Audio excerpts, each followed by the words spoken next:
Jacob was referred to Seattle in America, there was a lot of noise. Why is he going to America? I remember I was on TV and explaining that in the medical profession, a medical referral is okay. That is why we classify health facilities at different levels. We find a health center 2, health center 3, health center 4, a district hospital, a regional referral hospital, a national referral hospital. Because in our training as medical doctors or health workers, if you can't manage a patient at level 1, you refer the patient to level 2. And it doesn't mean that you can't manage, but maybe they are more specialized equipment or they are more specialized personnel there, you refer. So a medical referral is not a problem.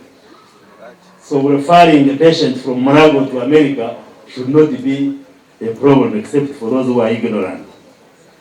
Even in America, they refer patients to Europe and vice versa. But many Ugandans will make noise. Why is he going to America? Even going to India, it's not a problem because you can refer a patient from one level to the other. Now the challenge with our brother, Jacob, and I'm saying this because of what people have been saying, that there was foul play in his death. The challenge was that he was sick, and for some time, as earlier speakers have already commented, but he kept his sickness to himself.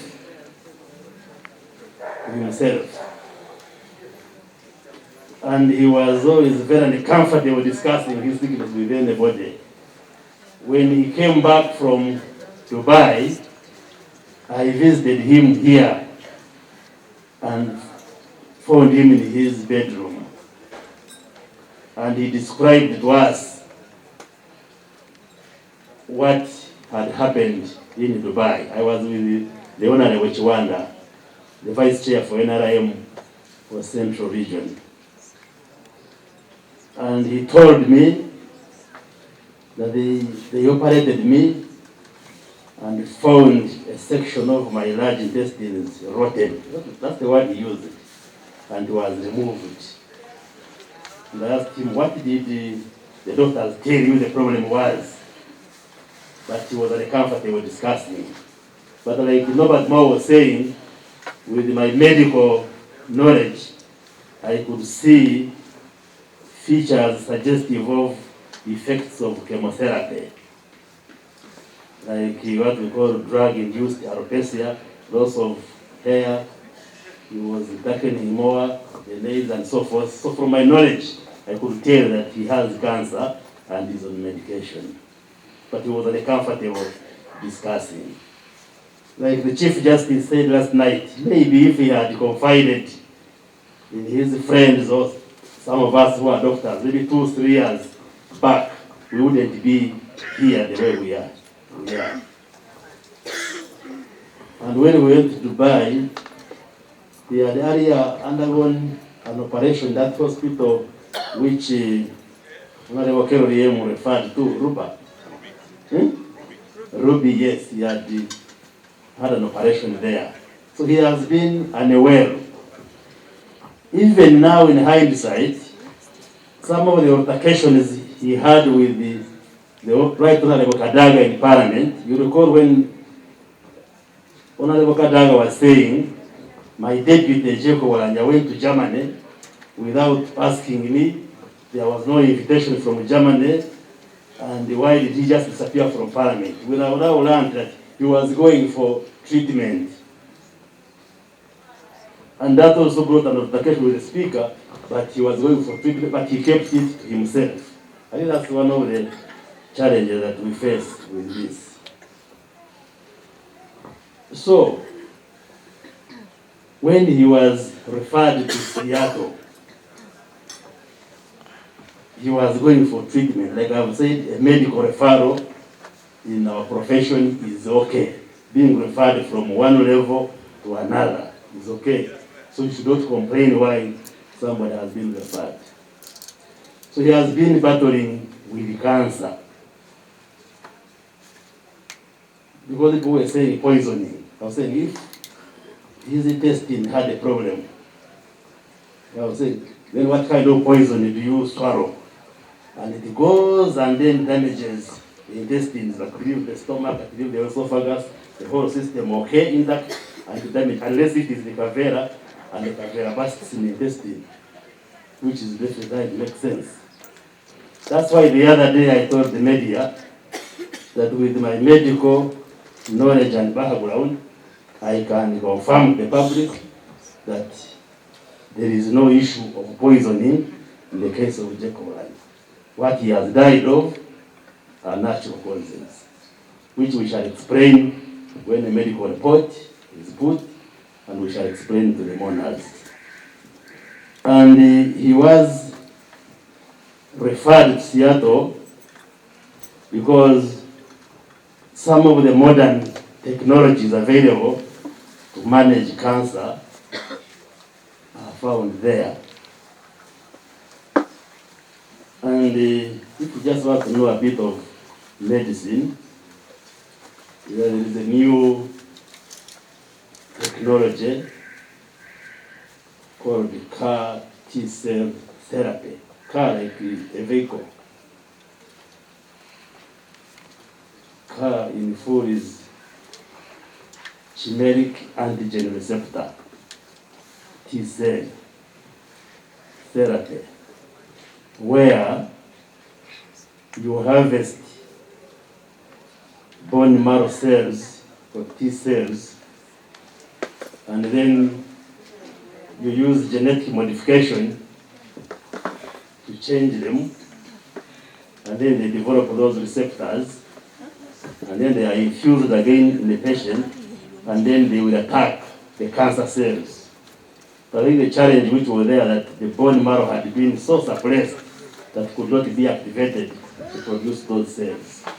That's why Honorable Jenna Cheng the other day was saying, by the time he died, the real treatment he was supposed to get, he had not received it. And the public got it wrong. The Minister of Health is saying Jacob didn't get treatment because the bone marrow had been suppressed to an extent that when they tried to stimulate it to get those cells to be modified, they couldn't get them.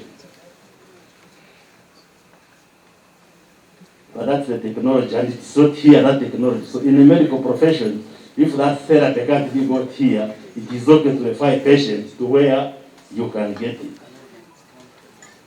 But people were making noise. Why is he going to America? It's just ignorance. Instead of asking, they just want also to argue as if they know. But we thank the President, the Minister of Health, and the government, because whatever could be done to treat him when it became obvious that he had this challenge was done. Because I think the Minister of Health is here. That center could be like the only center where that technology can be.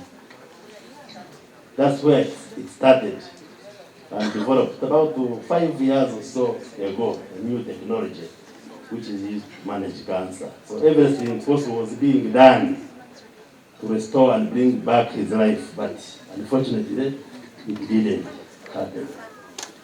So the leaders from especially northern Uganda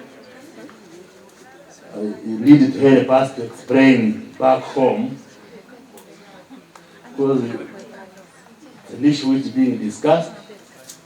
But like when we came, I think somebody was a lawyer who was speaking, that he died of natural illness. True, he died of natural causes because he has been sick, he has been battling this cancer, but unfortunately it has taken him. So somebody needs to explain it to his father. I think somebody misled him. We saw the comments in the newspapers. You have done. I went and did that this morning. That is the first thing I did after arriving from Canada. I drove to Omoro and told his father what killed my brother Jacob Olanya. Oh, thank you very much. Thank you very much. Because people have been asking, they keep asking, who could have poisoned him? Why kill him? Why kill a nice man? But it was cancer that killed him. Because the members of parliament from northern Uganda the other day issued a statement and was saying, especially I think opposition, they were saying, yeah, Honorable Anthony Akol and the Olanya. And they were saying, we shall not allow the burial of our brother here unless the government tells us what killed him. And I did respond and say, we shall tell you. Of course, when we are mourning, people can say, out of emotions, people can say many things. But definitely we shall have a medical report, which we shall use. But let's continue to explain to the people that has happened. Let us mourn and let's celebrate the life of Jacob Olanya.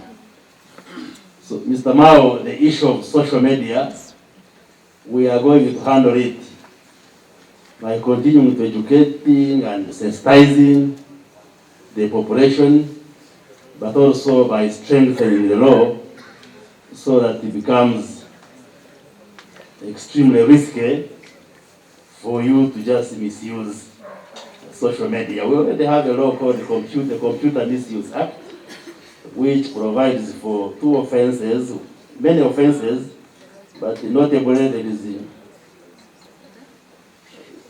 offensive communication